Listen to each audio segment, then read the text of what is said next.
Coucou à tous, j'espère que vous allez bien. On se retrouve pour décortiquer une nouvelle énergie ensemble, donc sur une proposition de l'un d'entre vous une fois de plus. N'hésitez pas à m'écrire à contact@lorzanella.com si vous n'avez pas encore posé de questions pour me proposer éventuellement un sujet à décortiquer. Puis on pourra voir tout ça lors d'un prochain podcast. Alors ici, le sujet, en fait, c'est ce conflit intérieur qu'il y a par rapport au fait de vivre l'incarnation terrestre, la difficulté à comprendre pourquoi ben, on vit toutes ces souffrances. Alors la personne me dit impossible à gérer, non, mais c'est une question de perspective, c'est une question de point de vue, et puis on va voir tout ça. Bah, parfois une vie entière de souffrance, le manque de sens, etc. Enfin bref, pour résumer la question, c'est vraiment ce truc de pourquoi la vie est tellement injuste envers moi, pourquoi est-ce qu'on n'arrive pas à sortir la tête de l'eau, ou en tout cas pourquoi est-ce qu'on a l'impression pendant un temps de ne pas arriver à le faire malgré nos efforts, malgré nos démarches, et cette espèce de colère, de ressentiment, d'injustice, de tout ça qui se mélange, bah, qui peut nous amener, hein, à des idées assez sombres. Alors, on le rappellera jamais assez souvent, mais si vous vous trouvez dans une situation, difficile moralement et que vous sentez que ça va trop loin, n'hésitez jamais à aller au minimum, voir votre médecin traitant pour lui en parler et pour voir avec lui, les solutions qui pourraient être proposées. Il pourra vous proposer un coup de main ou peut-être vous rediriger même vers un confrère, mais c'est important, de ne pas rester tout seul dans son coin si vous sentez vraiment que ça dérape et que, vous n'arrivez pas à faire face tout seul.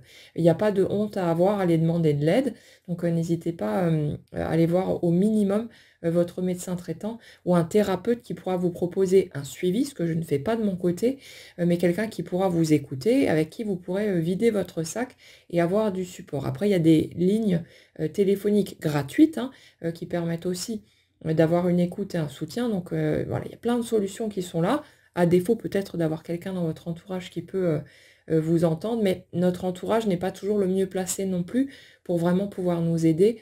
Donc, quoi qu'il en soit, n'hésitez pas à faire un pas et aller demander de l'aide. Les solutions existent. On n'est jamais coincé pour de bon. C'est juste que parfois, on se sent tellement oppressé qu'on ne les voit pas et puis qu'on a l'impression d'être complètement démuni par rapport à tout ça. Alors, par contre, dans l'énergie sur laquelle on est là, on n'est pas dans ce type de configuration. Là, si vous voulez, les idées sombres qui peuvent passer, elles sont plus comme une sorte de tentative de chantage vis-à-vis de la vie, de notre énergie, de ce qu'on pense, en fait, qui gouverne les événements de notre vie. Quelles que soient vos croyances, hein, peu importe, mais il y a ça en dessous. Vous savez, comme si on était en mode super en colère, super énervé, et qu'on était là à dire bah, si c'est comme ça, je me casse. C'est exactement ce type d'énergie qu'on a dans un conflit, parfois avec une autre personne, hein, quand on sent voilà, qu'on n'est pas entendu, que l'autre ne comprend pas notre point de vue, ne comprend pas notre souffrance. Il y a ce truc d'avoir envie de claquer la porte, et c'est exactement le même positionnement ici. C'est pas une envie réelle d'en finir avec l'expérience terrestre, mais c'est une envie simplement d'en finir avec la souffrance, de sortir de là et d'obtenir réparation.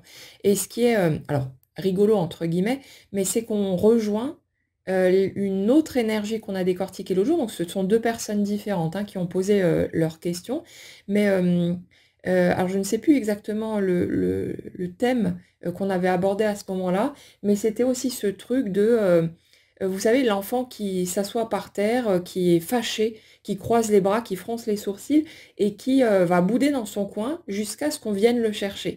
En fait, on est exactement sur le même type de ressenti, sur le même type d'énergie. Et ce qui se passe en dessous ici, c'est que justement, il y a cette attente, encore une fois, de réparation. Et finalement, bah, c'est comme quand on faisait parfois des sessions de réponse à vos questions. On a toujours ce fil rouge, même si là, pour le coup, les questionnements sont un peu plus espacés, mais c'est comme si chaque question qui vient était finalement dans la continuité des précédentes.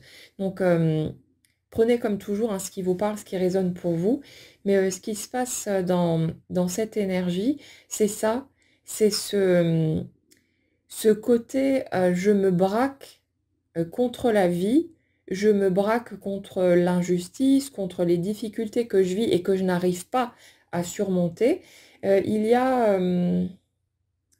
il y a de la colère aussi par rapport, à ce sentiment d'impuissance. Le côté, «Non mais attends, tu déconnes, avec tous les efforts que j'ai faits, il y a rien qui bouge, il y a rien qui se passe». Mais le problème, c'est qu'en fait, quand on est dans ce type d'étape, on est tellement braqué contre tout et contre tout le monde que l'énergie qu'on dégage, même quand on est, en train de faire des efforts, d'essayer d'ouvrir de nouvelles portes et cetera, elle est posée que sur de la colère. Elle est posée sur, heu, presque parfois un désir de, alors pas vraiment vengeance, plus revanche, dans le sens, de vouloir, récupérer ce qu'on estime avoir perdu, de vouloir, oui, obtenir réparation. On est vraiment là-dessus aussi et le truc, c'est que, c'est comme si même dans nos projets censés être, joyeux, positifs et des portes ouvertes vers, voilà, de nouvelles possibilités pour l'avenir, on était là en mode, avec un visage super énervé, voilà, on est vraiment braqué, les sourcils froncés et cetera et on avance comme ça, tout en tension, tout en crispation et c'est du coup, d'un point de vue énergétique, totalement légitime et logique de ne pas voir de mouvement dans le sens espéré. Hem, Ce qui est compliqué, mais qu'on arrive à un moment donné à transgresser, mais il va falloir passer par ces étapes-là, ça va être de comprendre que même si notre souffrance est légitime, il n'y a personne d'extérieur à nous qui va venir dire ou faire quelque chose et qui va subitement tout effacer. Il n'y a personne qui va débarquer dans notre vie et panser toutes nos plaies, pour faire comme si, bah, pour nous ramener, si vous voulez, à l'état, intérieur, l'état d'être, qu'on avait avant que ces blessures arrivent.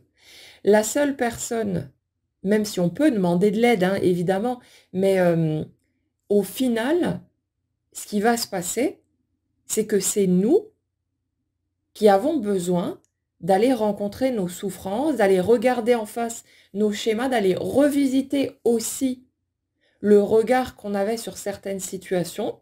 Parce que parfois, pendant longtemps, on est braqué. Alors ça peut être contre notre entourage, hein, notre famille, voilà, les gens qui nous ont impactés et qui ont pu être, à l'origine de certaines blessures. On va être braqué contre eux, on va être en colère, on va, voilà, réclamer, réparation pour, tout ce qu'on a vécu. Mais le fait est que, bien souvent, la souffrance qu'on vit n'est pas posée sur, quelque chose de concret, mais quelque chose qu'on a interprété, qu'on a déformé et qui ne correspond pas à l'intention qu'avait la personne en face. Sauf que, bah, comme les blessures sont puissantes et que, bah, on les traîne peut-être, hein, depuis des années, c'est compliqué de, on peut pas claquer des doigts et subitement, changer de point de regard et se dire: «Ah mais en fait, c'était comme ceci et comme cela». Ça met du temps à être digéré. On va, bien souvent avoir besoin de ruminer dessus un certain nombre, de fois et pendant un certain temps. Hem Et à un moment donné, il y a quelque chose qui se déverrouille, peut-être parce que on en a marre de lutter, peut-être parce qu'on est épuisé à force de hurler, intérieurement ou pas d'ailleurs. Mais, il y a ce truc, cette espèce de bascule qui se fait, l'acceptation du fait que, bah, on peut rester dans notre coin à bouder la vie, à rester braqué contre elle autant qu'on veut. On peut faire du chantage à tout ce qu'on veut. On peut essayer de mettre la pression à je sais pas quoi, en pensant que quelque chose d'extérieur à nous, guide le chemin et nous donne ou pas ce qu'on réclame, mais ça marchera pas comme ça. Le truc de, à comprendre, à intégrer, et ça viendra de toute façon, c'est que, ce qui prend forme dans notre vie est le pur et simple reflet de l'énergie qu'on porte. Et tant qu'on reste là à ruminer notre colère, à être, fâché, à attendre qu'on vienne déposer à nos pieds, ce qu'on souhaite, comme, une offrande pour demander pardon alors qu'en fait, il y a personne d'extérieur à nous qui fait quoi que ce soit, ça pourra pas fonctionner. On est en colère, on est braqué, on dit non, je ne bougerai pas. Notre vie nous reflète. Notre vie ne fait que projeter à l'extérieur, sous forme d'expériences, de circonstances, de rencontres ou de non-rencontres aussi, hein, euh, l'énergie qu'on véhicule.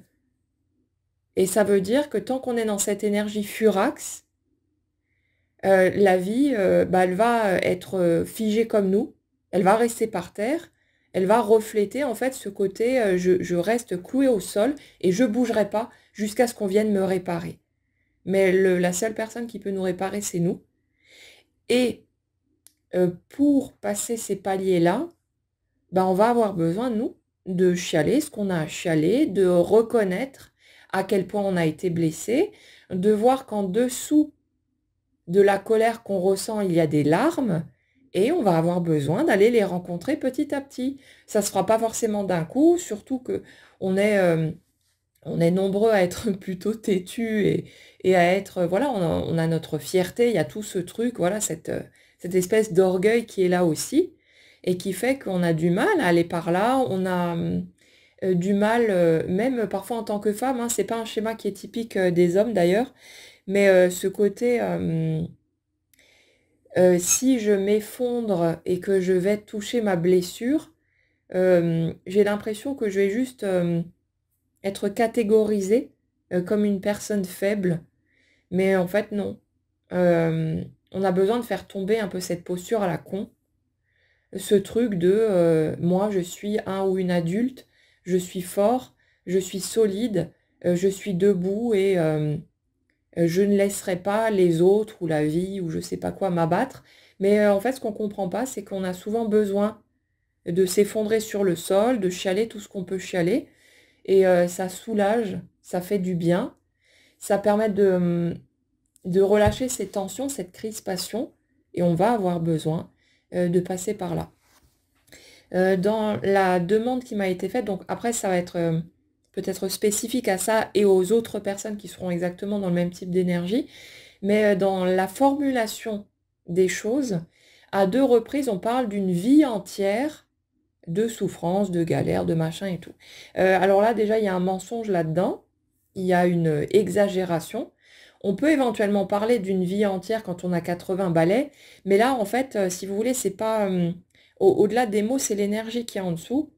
C'est ce côté comme si on cherchait à grossir le trait, alors que dans l'expérience concrète, c'est pas une vie entière, H24 et 365 jours dans l'année où on est dans la souffrance. Ce sont des moments, c'est ponctuel, et si on regarde honnêtement ce qui se passe pour nous, on se rend bien compte que c'est pas comme ça en permanence, sinon on serait devenu fou depuis longtemps, euh, et que on a peut-être même vécu un certain nombre d'années avec plus d'insouciance, plus de légèreté, etc. Quand on en est dans ce positionnement-là, à parler d'une vie entière de souffrance, c'est parce qu'on a mis le focus là-dessus et parce que ça s'est accumulé en fait au fil du temps et on a l'impression de ne plus voir que ça. Mais ce qui se passe là-dessous, ce que je ressens dans cette énergie-là, c'est vraiment cette colère qui est omniprésente. Ce côté, même dans des circonstances censées être agréables, sympathiques, je sais pas, vous passez un moment avec des amis ou vous faites un truc qui est cool pour vous normalement, c'est comme si vous étiez en permanence braqué et qu'il y avait ce côté vénère tout le temps. Mais vraiment en mode je cherche la bagarre, j'ai envie de tout casser, j'ai envie de, voilà, de péter la gueule à quelqu'un en gros, mais ne le faites pas s'il vous plaît. Mais il y a ça, c'est une colère contre, qui est tournée a priori contre quelque chose qu'on croit extérieur à nous, alors qu'en réalité on se l'envoie à soi-même puisque la vie c'est nous. Notre expérience concrète, c'est notre énergie matérialisée, manifestée. Et ça fait que quand vous croyez être en colère contre Dieu, éventuellement votre âme ou peu importe, hein, selon vos croyances, en fait, vous n'êtes pas en train d'engueuler quelqu'un d'extérieur et de lui mettre la pression pour qu'enfin il vous donne votre cadeau. Vous êtes en train de le faire vis-à-vis de vous. Il n'y a que nous, en quelque sorte. C'est entre nous et nous en permanence. Et c'est pour ça que c'est une espèce de cercle vicieux parce qu'on se braque, on se ferme, on se verrouille et ça fait qu'on produit ce qui reflète cette énergie-là, une énergie braquée, verrouillée, fermée, qui ne produit rien de neuf, qui n'apporte rien de joyeux, mais qui s'auto-alimente dans la colère, l'injustice, l'insécurité, enfin tout ce qu'il y a de chiant, quoi, en gros. Et c'est ça. Et ouais, pour sortir de la boucle, alors, comme toujours, ça va être le débordement de notre vase de souffrance qui fait qu'à un moment donné, enfin, on va peut-être accepter de chialer. Mais on pourrait prendre le raccourci et aller regarder ce qu'il y a en dessous. Pourquoi est-ce que je suis tellement en colère? Pourquoi est-ce que j'ai tellement mal? Et normalement, au moment même où vous venez d'entendre ces mots, pour certains d'entre vous, l'émotion, vous la sentez monter. Elle est en dessous.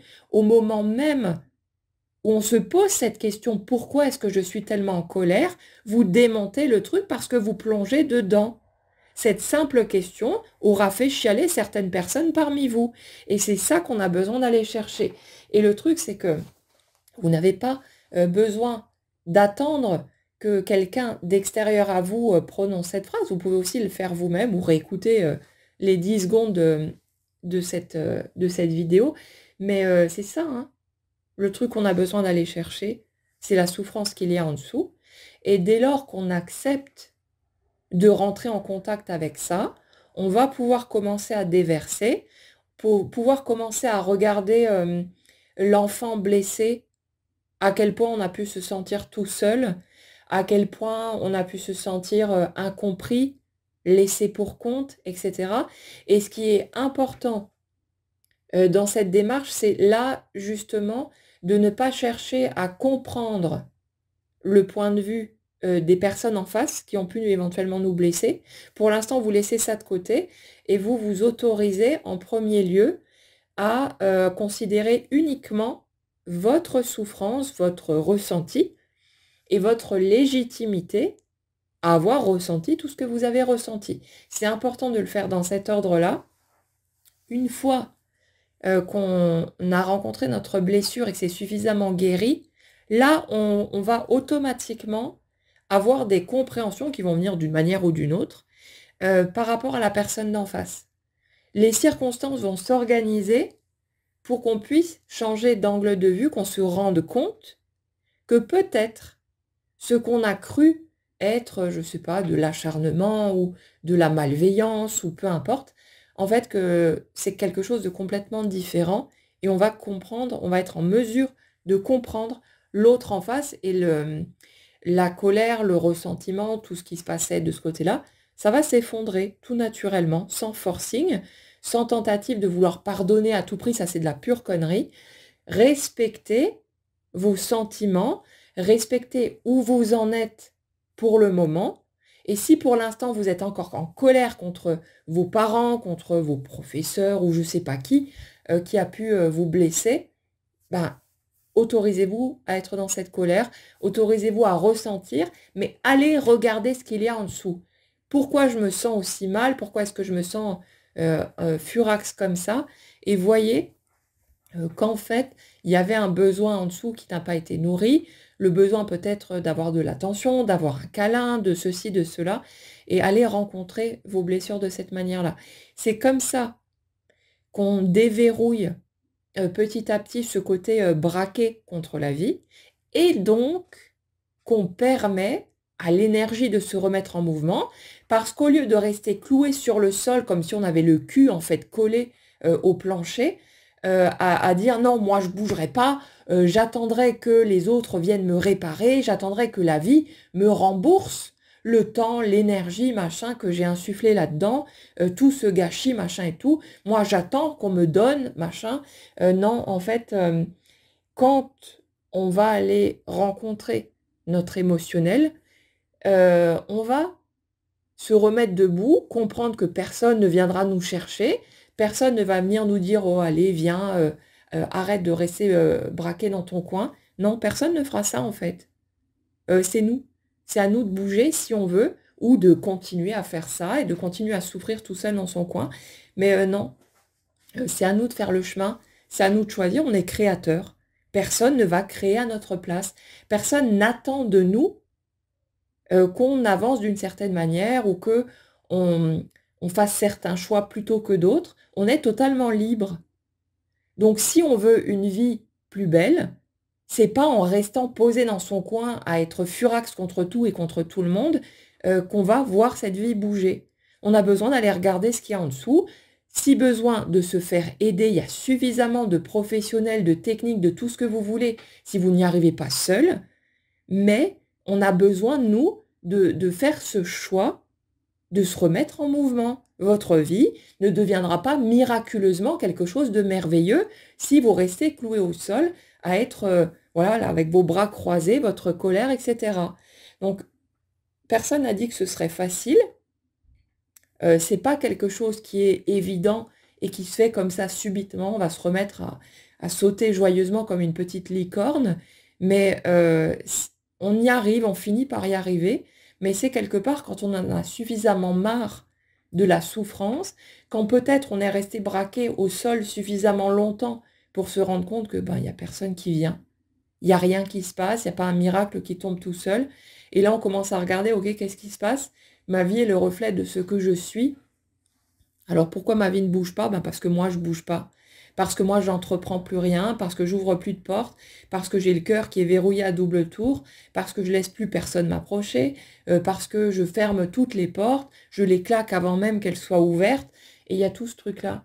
Donc à un moment donné, on a besoin de mettre de l'eau dans son vin et de se dire, bon, ben, si je veux que ça bouge, ça va être à moi de bouger. Pas en étant dans le forcing, pas en allant plus vite que la musique, pas en étant irrespectueux, en piétinant hein, ses émotions, ses ressentis, mais en passant par ces étapes où à la fois on va respecter notre part blessée, on va en prendre soin, on va faire le nécessaire pour se mettre à l'écoute de cette part et faire ce chemin de guérison, mais où en même temps, ben, on va accepter de se remettre en mouvement et d'arrêter de piquer sa colère contre quelque chose soi-disant d'extérieur à nous, en fait, alors qu'on s'envoie ça à nous-mêmes. C'est du poison qu'on se sert à soi-même, hein. Et il n'y a que nous qui pouvons décider d'en sortir, mais on a besoin d'un petit peu de temps. Ça ne se fait pas en claquant des doigts, mais c'est en allant regarder avec honnêteté ce qui se passe à l'intérieur que toutes les clés sont là, hein. Il n'y a rien à chercher ailleurs. Et voilà, c'est une décision à prendre, c'est un choix à faire. Personne ne nous obligera à quoi que ce soit. Donc, si vous vous retrouvez là-dedans, ben, comme dit, vous pouvez aller rencontrer votre colère. Regardez ce qu'il y a en dessous. Ça va se désamorcer, peut-être pas en une fois. Vous aurez peut-être besoin de recommencer un certain nombre de fois, c'est pas grave. Un petit pas à la fois, une étape après l'autre. Chaque millimètre que vous allez grappiller, ce sera quelque chose qui sera fait. Et après, ça rendra le pas suivant un petit peu plus facile. Mais c'est ça, c'est un choix. Vous voulez une vie plus heureuse, vous voulez une vie plus facile, ben, cherchez dedans comment faire bouger les choses pour que l'extérieur bouge. C'est pas l'extérieur qui va venir réparer. Le passé ne changera pas non plus. Il est figé. Et personne ne viendra vous réparer, personne ne viendra annuler ce que vous avez ressenti, mais en allant vous plonger là-dedans et rencontrer ces parts de vous qui ont été blessées, qui ont eu mal, en allant les regarder en face, en les écoutant, c'est là que ça va se désamorcer et après ça devient vraiment paisible. On s'en libère tout naturellement. C'est pas un boulet qui reste, mais ça ne peut pas passer par j'attends que quelque chose d'extérieur se produise pour réparer ma blessure. Non, c'est nous qui devons aller plonger dedans, chialer ce qu'il y a à chialer, laisser sortir tout ça, reconnaître les parts blessées, reconnaître à quel point on a eu mal, etc. Et c'est comme ça que ça se désamorce, pas en passant par quelque chose d'extérieur à nous. Donc courage, hein, surtout, mais c'est des choses par lesquelles on sort. Je suis passée aussi par ce genre de phase. Donc c'est pas, comment dire, c'est pas un discours creux hein, qui vous donne de la théorie qui serait pas applicable dans la réalité concrète. C'est de l'expérience et puis pas que la mienne. J'ai vu plein de gens passer par ces étapes-là au cours des 20 dernières années et on s'en sort, on avance, on y arrive. Mais C'est pas évident, ça demande du temps et voilà, un petit pas à la fois, on garde courage, on essaye de faire confiance et on prend soin soi-même de ses blessures comme on peut et la vie nous accompagne de toute façon, nous donne ce dont on a besoin. Parfois, c'est une gifle aussi, pas forcément au sens littéral, hein, mais ça sert souvent à ça, ces difficultés. Parfois, c'est la difficulté supplémentaire, la difficulté de trop qui fait qu'enfin on va commencer à chialer, à laisser sortir, au lieu de rester dans ce truc de super-héros qui est toujours debout malgré tout. Non, la vie ne m'atteindra pas, on ne me renversera pas, mais en fait, au bout d'un moment, il faut arrêter, avec l'armure, ça pèse trop lourd et accepter de rentrer dans sa vulnérabilité. Ça ne veut pas dire qu'on va se mettre à chialer tout le temps et en toutes circonstances, hein, mais on a besoin d'aller toucher ce côté-là. C'est ça qui permet de guérir ses blessures. Voilà pour ce sujet-là, donc qui était un peu plus lourd, un peu plus compliqué, mais on a besoin de les décortiquer aussi finalement. J'espère que ça pourra aider certains d'entre vous à mieux comprendre peut-être, ce que vous traversez et puis voilà, prenez bien soin de vous comme toujours, passez une belle journée et on se retrouve très vite.